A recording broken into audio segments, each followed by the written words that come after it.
What's up, Skyline viewers? I'm Miguel Garcia, and I'm here to bring you holiday special from the Skyline View to make sure that you get your loved ones the best gift for the holidays. We're going to be covering some tech, some video games, some movies, or toys for your kids.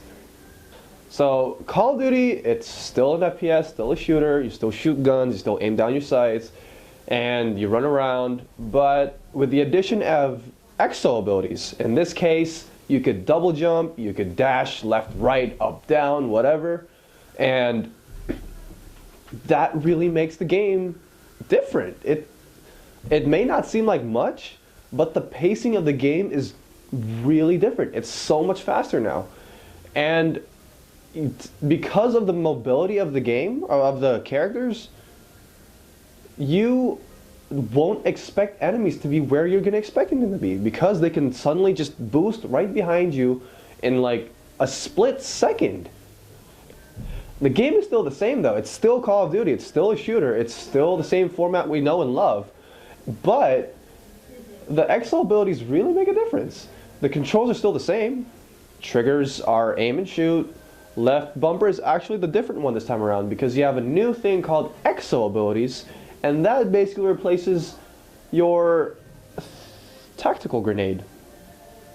Instead of having a tactical grenade, because now the grenades are just one thing, they're just in one slot now, so you have your threat and your lethal grenade combined in one slot, but you can only carry one of them. But the Exo abilities they're more implemented in multiplayer, but a lot of people just overlook them. But the Exo abilities are actually really cool. There's new abilities like Overclock, which makes you move faster. There's Stim, which makes you regenerate health faster. And basically, it really changes the game. And then the grenades are your right bumper, and then they combine the lethal and the tactical grenades in one slot, just so there's a little bit more balance with the grenades. And then jump is to press A on the Xbox, X on the PlayStation. Then B is crouch or circle. Triangle or Y is change your weapon. X or square is reload. Hold it down to pick up a new weapon. Left stick movement, right stick looking around. It's still the same game. But with the addition of new controls, like when you're in the air, you could actually dash with the left stick as if you're sprinting, or just in any other direction you want to. And then you could also do like a stomp that just, when you're mid-air, at least 15 feet above the ground, you could stomp onto the ground and crush anything that's in your vicinity. And it's actually a really cool ability. There's a lot of new things in this game that are so fun to look forward to. And this game promises in terms of its visuals, because this is the first Call of Duty that actually is more focused on the new generation of consoles. Sure, they're still on the 360, they're still on the PS3, last generation, but the game looks significantly better on the new generations. The frame rate is still smooth as ever, the graphics are crisp as ever, the 1080p I believe on both consoles, and the sound is really good in this game. The whole experience is like a Hollywood movie, and the sound delivers that kind of Hollywood movie experience. Let's get to the star or the core experience of the game. Probably the only reason why some people even bother playing this game, the multiplayer. The multiplayer is actually really refreshing. Call of Duty is once again fun to play against other people. It's a brand new experience. All the new features are very game-changing, and it doesn't even feel like Call of Duty anymore. Just like most online games, the first few weeks, the servers were pretty bad. The connectivity issues were still present, there was a lot of lag, but it wasn't as game-breaking. The game still functioned, it's just that there was really bad lag between you and the other players. Now let's talk about how the multiplayer actually works. Now, the exosuits that you could use in the game actually really change the way the game works, or even the game itself.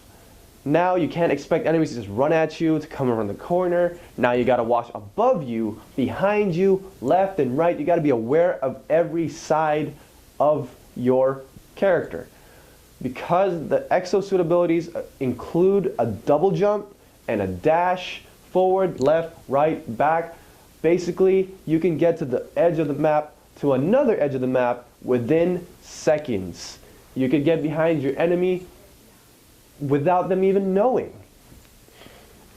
And that's exactly what makes this Call of Duty so different. It's not the same pace anymore. It's so much faster. It's so much more unpredictable. And that's a really fun experience. You need to adapt to the kind of game that it is to kind of give itself or give yourself satisfaction of playing the game. Even though there are a lot of new features, a lot of the core elements of what makes a Call of Duty game are back as well, including the guns, aiming down the sights, the perk slots. You got 3 slots again, as always. You got 3 slots for your kill streak. You get a 4th one via wildcard. So they brought back wildcards from Black Ops 2, which is a really cool addition. I feel like Sledgehammer took the experience out of all the previous Call of Duty games and blended them all together to make a super Call of Duty game, and which is why this game is so enjoyable. It brings all the good aspects of the previous Call of Duty games and bundles it all together in one game. And that is a great thing to do. It actually works. It's such a fun game to play, and I personally love Sledgehammer Games for making this kind of effort. For one, you have Kevin Spacey as one of the main characters. Another big name brought to Call of Duty, but now he's brought to life within the game via motion capture. He actually has his face in the game, which is a really cool touch. It looks just like him, and his deliverance of his character is amazing. The single-player campaign feels like a Hollywood movie experience. For one, you've got your Hollywood star, and you've got killer effects with your explosions left and right, the suspense, the thrill, the action, boom, boom. Everything in Call of Duty is such a big bang. It's so exciting. I love playing it. I can't wait to beat it. I haven't. I can't wait to finish the campaign because I know for a fact that it's really exciting. Now, I haven't actually tried Exo Co-op, but one thing to look forward to and to think about when you're getting this game is the fact that they're going to bring zombies back. Yes, the game mode you know and love, zombies, that was generally done by Treyarch, is actually going to come back this time around via Sledgehammer. The only letdown though is that it's a separate package. You have to pay $5 to get this mode. But it's not confirmed $5, it could be more expensive, but it was teased that there were zombies in the game. But it hasn't been confirmed that you have to pay for it. I really hope not, because zombies is a really fun game mode to play in the Call of Duty franchise. All things said and done, that is Call of Duty Advanced Warfare. I'll give it a 9 out of 10 because it's a great game. It's so fun to play, and I'm still enjoying playing it. I play it every day, and I know that your loved one will love this game if you get it for him or her this holiday season. I'm Miguel Garcia for the Skyline View, signing out.